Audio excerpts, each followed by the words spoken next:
Hi Porsche fans, my name is RONEDEE and welcome to Frank in Porsche. Today we're going to remove steering wheel, clock springs, stalks and steering module. If you're only just replacing the steering wheel, you do not need to remove these screws for this tray.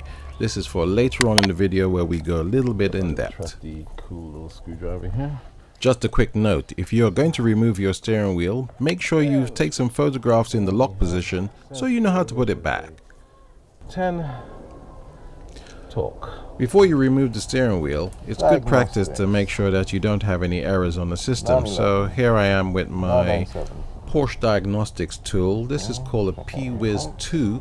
Just checking for any errors, but I'm lucky I don't have any. You will need one of these if you want to activate any new function, but otherwise not. So before you start this, you're going to need to drop your windows slightly.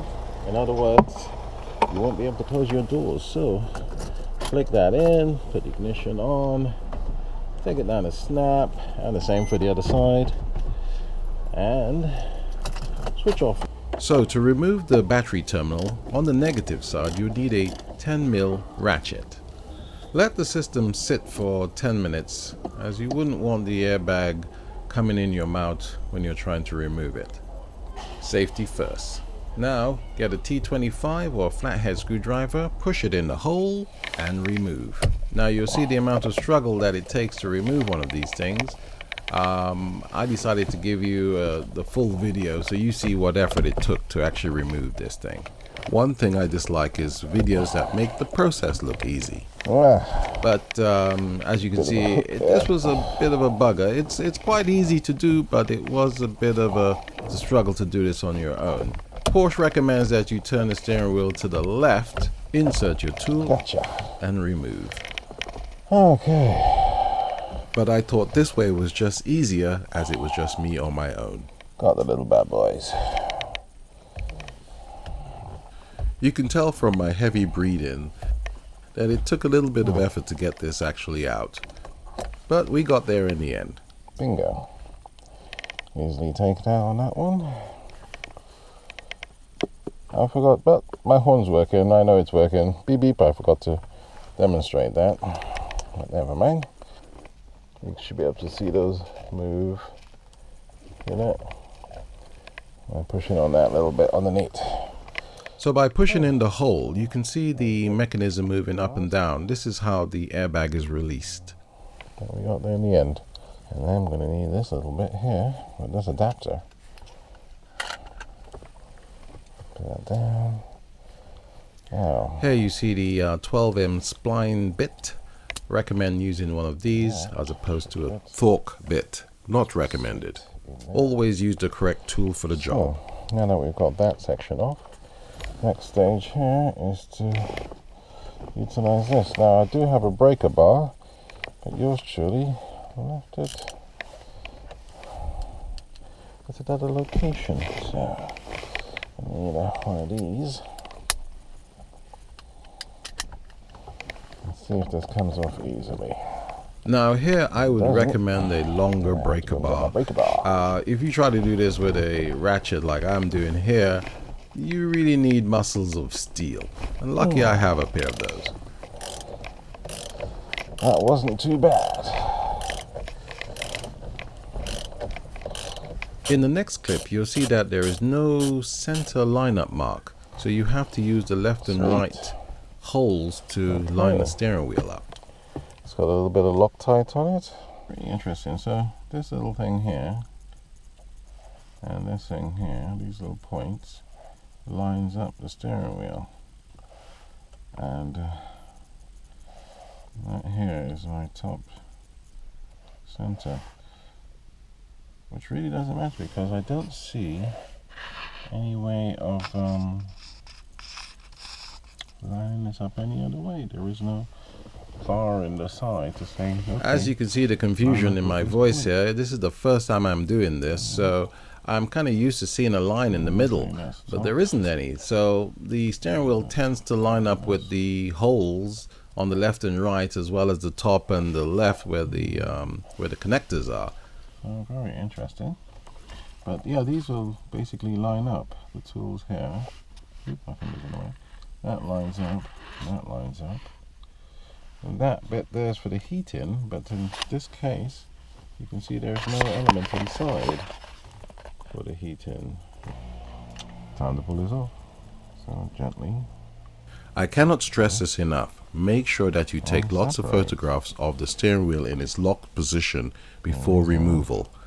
This will help you when you come to line up your new wheel on the steering column. It gives good reference. Here I'm marking out the arrows. There's two plastic clear arrows, but I'm colored them in black so it's easier to see. So you have to line up your clock spring. Make sure you don't move it from this position. The white arrow is center of the two black marks. This arrow here, let's see if we can line up there. That arrow has to line up between this black mark and that black mark there. So that is the retaining clip, which you need to pull on the other. So what you would do if you were doing this and just swapping out your steering wheel, you need to mark that off, tape that off so it doesn't move. So we'll do that now. At this point you will need to tape off the clock spring to prevent anything from moving. I've used masking tape, not recommended. Swap that for electric tape. It's a lot stronger and you won't want any mishaps. Got a little bit more room in this little section here. There's no steering wheel. So here I am swapping over to electrical tape. It's a lot more sticky. It will prevent accidental movement of the clock spring. I'll put some tape on there. If you're only swapping out your steering wheel for a multifunction steering wheel or maybe a sports wheel, this is as far as you need to go. The next thing you need to do is gently insert the new steering wheel and tighten it down to 50 Newton meters or 37 foot-pound torque. Okay. To prevent accidental movement of the clock spring, I hold it with one hand while removing the tape. So if you're happy with everything, I've jumped ahead here to just show you how to insert the new steering wheel. As you can see, it's going on very, very carefully, trying not to upset the clock spring behind, and position it. Make sure everything is snug, and then you just need to basically tighten it up. Grab your Loctite, add that to your bolt, and tighten down. Okay. So when it comes to fitting a Gen 2 wheel to a Gen 1 car, there is a slight lip that you will see on the steering column that is not quite flush with the wheel. I took some time to work out what was going on, but you won't see this in this video. You only see it in part 2, where I had to compare the original wheel and this wheel to see the difference. The original wheel was shallow, I would say, and this is a lot deeper stem. Again, I would suggest a longer torque wrench for leverage. It was quite difficult to tighten the steering wheel down on my own with my knees.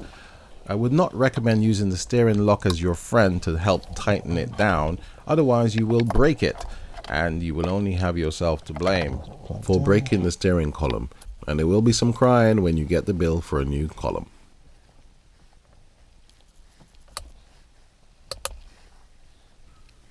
Once everything is tightened down, it's quite simple to actually fit the airbag. Everything pops in place into the right color coordination and just insert. On my car, the steering wheel locks to the right. I use the wiper stalks as a reference point for lineup. With the reassuring click, your airbag is in. Okay. You're now ready to replace the battery terminal and take it for a test drive. We are in. In part 2, we are going to go a little bit more advanced, so stand by. Okay, battery connected, and fingers crossed.